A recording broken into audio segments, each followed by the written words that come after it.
ngobrol lumayan 10 menitan ya. Iya. Jadi pada video kali ini sesuai janji kita di video sebelumnya, kita akan bahas logo-logo pada obat. Jadi mulai dari yang paling berbahaya sampai yang paling ringan efek sampingnya. Nah, kenapa Anda semua perlu tahu? Jadi supaya Anda tidak mengkonsumsi atau tidak jajan obat sembarangan. Kok jajan ya? Beli obat sembarangan ya. Nah, kita mulai dari mana nih? Dari yang paling berbahaya. Dari yang paling berbahaya. Oke, yang paling berbahaya itu simbolnya bentuknya palang merah seperti ini. Ini simbol untuk obat-obat golongan narkotika. Golongan narkotika. Ya, jadi obat-obat golongan narkotika ini obat yang pengaruhnya paling besar pada manusia karena dia ini bisa meredakan rasa sakit sampai mengubah kesadaran juga.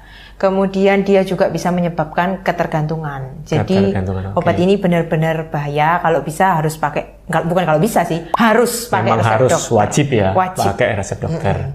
Ini yang masuk golongan obat ini apa contohnya? Kodein. Kodein itu obat batuk.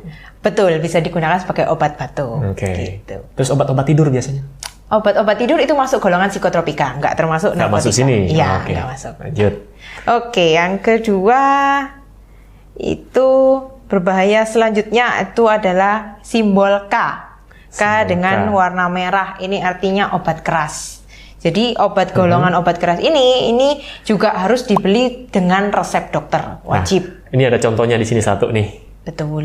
Ini ada golongan simbol K ya, warna merah ya ini. Iya, warna merah. Ini obat topikal, obat oles. Nah, jadi walaupun obat oles ternyata harus karena kandungannya antibiotik. Kandungannya antibiotik. Gitu. Nah, sekali lagi kalau antibiotik harus dengan resep dokter. Betul.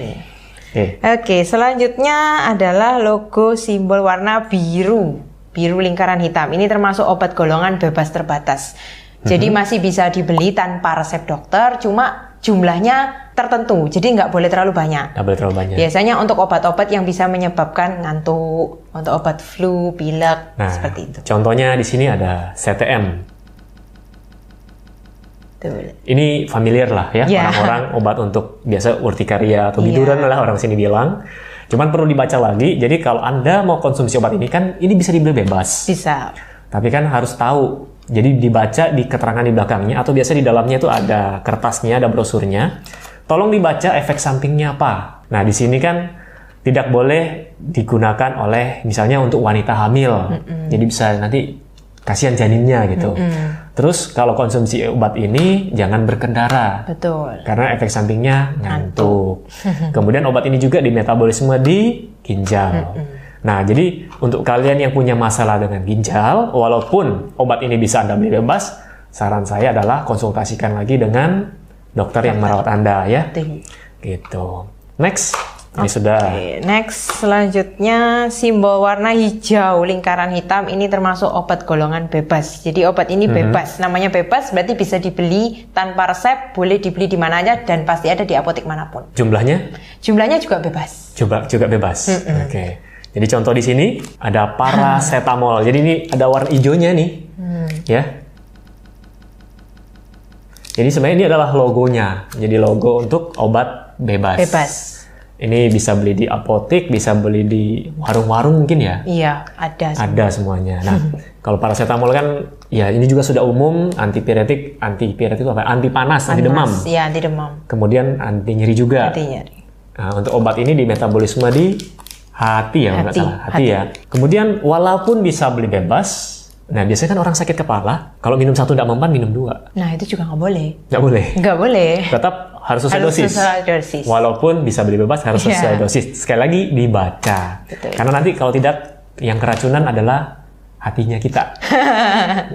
Hati. Karena di metabolisme di hati tuh. Ya. Walaupun bebas, walaupun masih aman digunakan, tetap harus sesuai dosis. Karena sekali lagi obat itu kan ada efek sampingnya. Betul. Nah, bahas efek samping ini sebelum kita lanjut.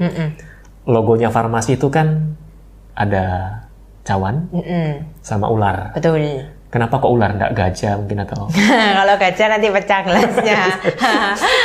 Oke. Ya itu jadi artinya cawan itu semacam mangkok untuk meramu obat. Jadi untuk tempat ramuan obat. Kemudian ular itu kenapa ditaruh ular?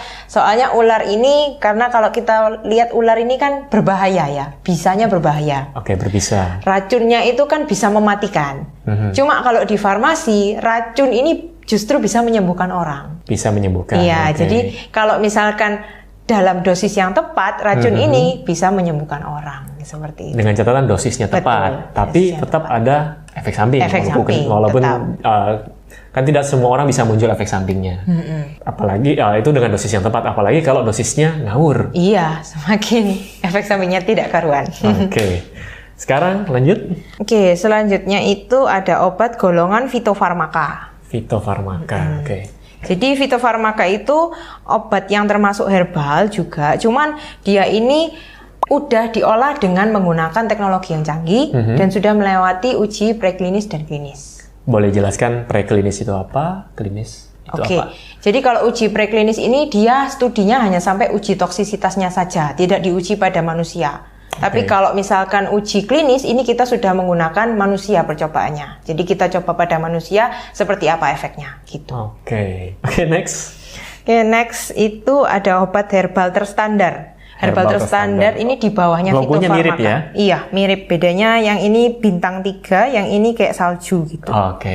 Yang herbal terstandar ini di bawahnya fitofarmaka. Jadi teknologinya lebih sederhana lagi dibandingkan itu, fitofarmaka. Dan dia cuma melewati sampai uji preklinis aja, jadi sampai uji toksisitas aja, nggak sampai percobaan pada manusia. Terus yang terakhir ini yang paling ringan, yaitu obat golongan jamu. Jadi memang obat herbal tradisional yang memang murni, jadi diolahnya ya hanya dengan peralatan yang sederhana, nggak teknologi yang canggih, dan dia tidak ada uji klinis preklinis. Tidak ada uji klinis dan preklinis. Tapi kenapa kok bisa digunakan? Karena dipercaya turun-temurun dari nenek moyang. Kalau jamu seperti itu. Sudah teruji dari nenek moyang. Betul. Berarti bukan ujinya bukan uji preklinis klinis.